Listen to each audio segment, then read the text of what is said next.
if you over-adapt to a culture that you're trying to reach. It means you buy into the culture's idols. In other words, if you over-adapt, that means you only adapt and you don't challenge. You only talk about where we agree, and you don't ever offend. You don't ever confront.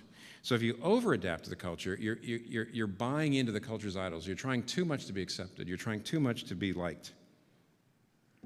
On the other hand, if you under-adapt to a culture, if you're so afraid of over-adapting, if you're so afraid of selling out, if you're so afraid, and you really do everything you can just to be as offensive as you possibly can be. In other words, if you say, I'm not going to make any difference at all. I grew up in the 1940s in the middle of the Midwest, and now here I am ministering in the 1990s in the middle of Manhattan. I'm not going to make any changes at all. I'm going to preach. We're going to sing. We're going to do everything exactly the way I did it growing up. Then you bought into your own culture's idol. In other words, you've made an idol out of your own culture. If you're under-adapting or over-adapting, you're really compromising the gospel. You're really saying culture is more important than the gospel itself.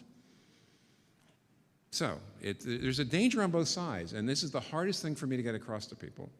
Because almost everybody I know either comes from a part of the church that says, the church is stuck in the mud, it's rigid, it's locked in the past, we gotta get relevant, we've got to engage the culture. That's the real problem. There's other people out there saying, no, the church is being assimilated into the culture, we're being